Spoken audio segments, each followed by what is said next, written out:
my second year here at ICBC, and the growth from last year to this year, bro, it's like a completely different show. Thanks, bro. We've been hustling. You know what I'm saying? I mean, straight grinding is what it looks like to me. Super grind, brother. Absolutely. Super grind. People think this is just like some magical Cocoa Puff shit. And, right. It's hard work. Everyone want to be a player, but nobody want to be a player. You know what I mean? Absolutely. Absolutely. So I know you're fully really believe in the international movement of cannabis and what's going on here. Yeah. What's your thought around Germany's approach from the home grow to now the social club model? Yeah, great question, because that's the $64,000 question these days. You know, ultimately I'll say this, it's any movement we see is generally good movement. Now, I think we saw a movement in America turn bad, let's say Cali, right? Because under de facto medical legalization, it was just a better world, a better life just for the average dude, person, right? Yeah. So, you know, I guess consolidation is always inevitable, and the fact that administrators like overtaxing it, over more fees, over regulating it, is somewhat inevitable too. So I will say this, that just the movement of Germany doing anything, look, I look at it from a consumer's perspective. I don't really look at it from a business person's perspective, cannabis policy in general.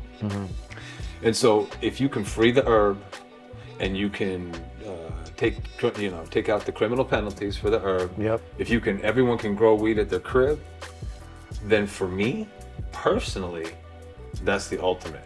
So Germany did something I didn't think they would do. You know, I thought the Germans would be very much in order and not do something so willy-nilly, you know what I mean? Yeah. But they did. They did do it. And that's the irony of the European Union trying to be prohibitive in allowing cannabis, liberalization of cannabis policy to go forward, but really then creating a whole nother, and really defeating their purpose, which is kind of the mantra of prohibition. It doesn't work.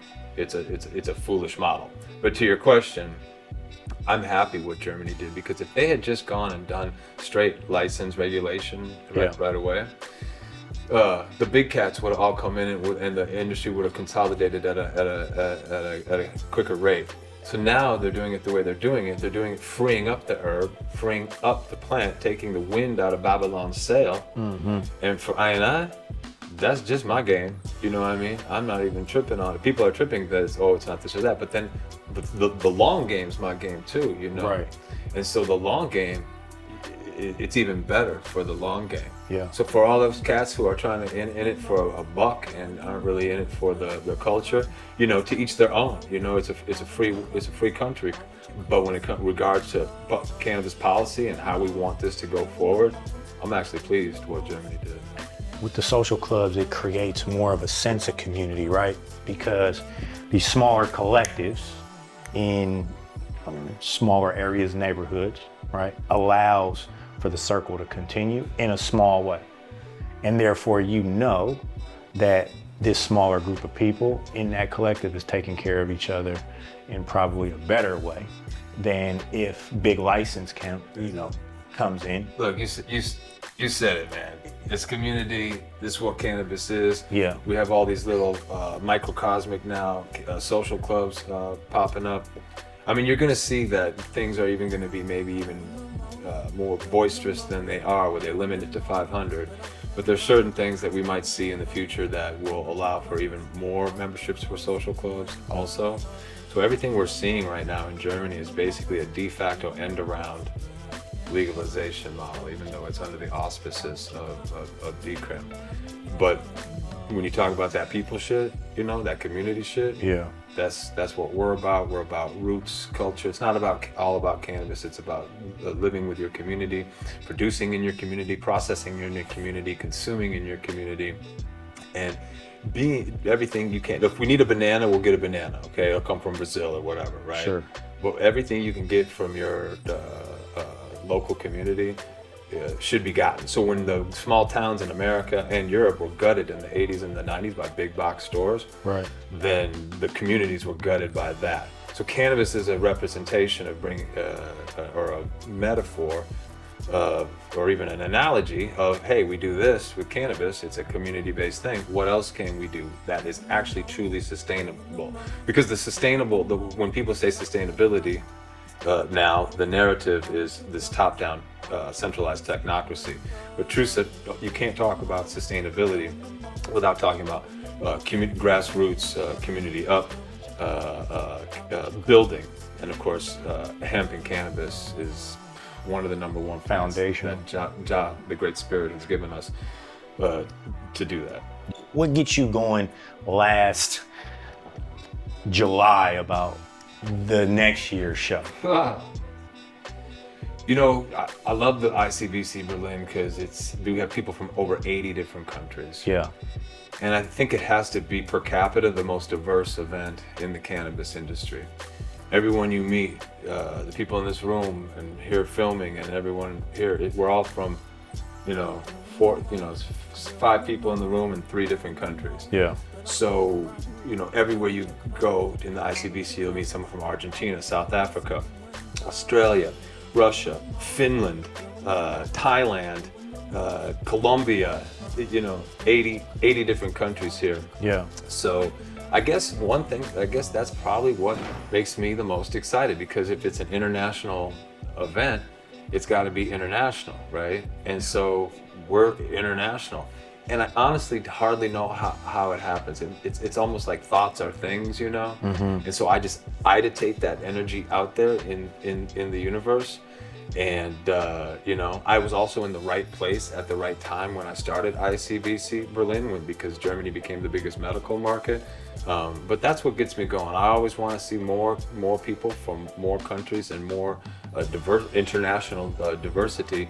And I think that's one of the things we do best. Okay. Yeah. What's next up? ICBC. The next show is when, where? Yeah, so we have Slovenia. I live in Slovenia, and Slovenia is going to be the new R&D capital of cannabis, if I have anything to say about it. Okay. And we have big things going down in Slovenia. So we have a science and technology event in a beautiful little alpine town on a lake in Slovenia. After party at the castle on the cliff. I've seen the castle on the cliff. I'm gonna tell you, when I was in Slovenia last year. Yeah, you were right there. We walked around the lake. Walked around that lake. That was the most beautiful, one of the most beautiful places I've ever been. A. Right. B. I think I had the best meal, at least top 3 in my life. Right. The place we're talking about just smoking herb too, right there outside. No one gave a fuck. Nobody right? cared. Yeah. Clean, peaceful. Everybody was very nice. I mean, man, it was a first class. And this is just life for you. I'm jealous because I still live in the war zone. Right. And I live in the Oakland war zone. Right. So, I mean, it just, man, was something that it felt like a dream. Yeah. Very peaceful. Yeah, Slovenia is a dream, and it's so beautiful. That's such a beautiful depiction of what Slovenia is, and I like hearing that from other people. I like taking them to places like that and just walking around that lake. It was a beautiful day. The weather was really nice, and that's where we're having the conference. And why not? Because man, some of the views around that lake, just the entire time. It's crazy. It's like Switzerland, but better. Yeah. You know? I mean, people don't understand how epic Slovenia is, and it's an epic culture. The people there are amazing. It's the cleanest, safest, nicest place I've ever lived. And I ain't got nothing to prove no more. I lived in the fucking Oakland jungle too for a while. And Absolutely. It's like, down on San Pablo back in the early '90s. When I was doing I was producing hip hop shows. Okay. I worked with hieroglyphics a lot. Yeah. Del, the Funky Homo Sapien, that's my homeboy. Yeah. And Domino, that's my heart right there, from hieroglyphics. And we were right in the mix. We were just, back in the day, I was just doing all types of shit. And being a white rapper too, 30 years ago, that was actually different back then. Now no one cares if it's a white rapper. Right. It's like whatever. Right. But 30 years ago, it mattered. So we just were in the trenches. We were actually building race relationships in the 90s. I gotta say that blacks and whites, we got on so well. And the 90s was a magical fucking time that I think people forget. And hip hop and weed brought us all together. It united us. Yeah. And so it was, not without perilous situations. It was, like I said, it was the trenches. We was doing work for Jaja, and the planet. And so now that I'm in Slovenia, I try not to feel guilty, basically, because I'm like a lion. I lost my gangster lean and shit. Yeah. I walk like Mr. Magoo up in that motherfucker and shit. But listen, it's damn near the natural evolution, because you can only be, the vibration is too high. Yeah. I go to New York, that shit vibrates higher than it does in Oakland, but on different vibrational tracks. Right. Right? Right. And as you get older, right. At least for me, man. Right. I only got so much vibration left. Right. When you younger and you in the game, you wilding out and you doing the most. Right. I don't have the most left. Right. I'm a dad. Right. I don't have the most left. You have it, but you gotta subliminate that energy and put it into like your youth. You know what I mean? Or absolutely your queen or whoever, what your family and your community, and that's what Slovenia is about. It kind of is like it is a fairy tale, and it's basically how life should be everywhere. That's another thing, glorifying the ghetto, like how hip hop is like glorifying the ghetto, and you want to be that's ghetto. We should never glorify the ghetto. That's retarded. Yeah. And like in the black community, like the problem of it's not cool to be smart.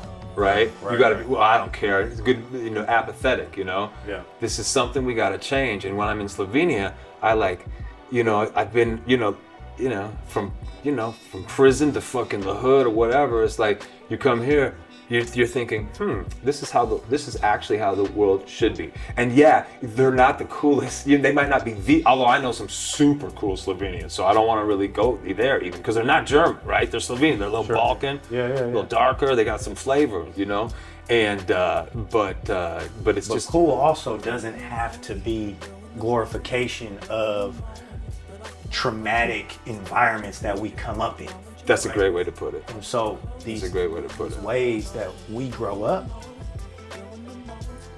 they are, what it does is it conditions and it stitches future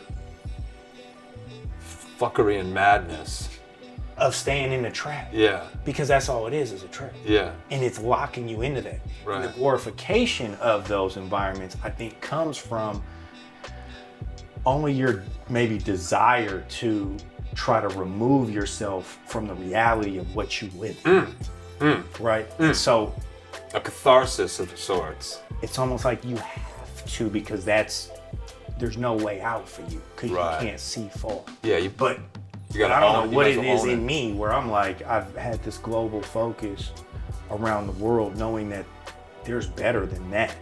Yeah. Like, there has to be. There has to be. But that's not taught. No. Right? We're not taught to leave those environments. We're taught to stay in them, because what that does is it creates us, we're now an employee for the government to work a job, and for big corporations to market to us, and for us to give them their money. So we stay in that rat race. Yeah. Whereas, structural economics and indentured service, basically. And I'm so grateful for the opportunity when you invited me to Slovenia to come and see that, and Jamie, and to come and see what else the world has, out there. I mean, I'm just so grateful to be here at ICBC and to have had that experience a year ago, and then just continue and just want to say thank you again. I've thanked you several times, but want to say thank you again for that, because you don't know how impactful that is from an eye-opening standpoint for me. Right. When I'm in that, I hear Slovenia before, I'm like, I don't know, that's just fucked up. Right. I'm good. No thanks. Right. But until you go and you're like, people ask me, where are some of the best places you've ever been? Slovenia is at the top of my list. Yeah. And it's a place that prior to going, I was like, nah, I'm cool. Right.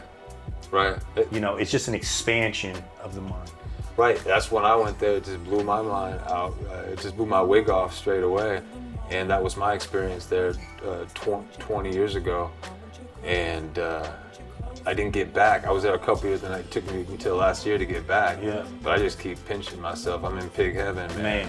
Yeah, And absolutely. the fact that's beautiful what you say, and you know, you're welcome, and thank you for all the work you're doing, Ross, because your international vision is just congruent with I, and so we just bring in Rasta and healing in the nation all No around question. the earth. Yeah, baby Absolutely. boy. Absolutely. Man, brother, man. So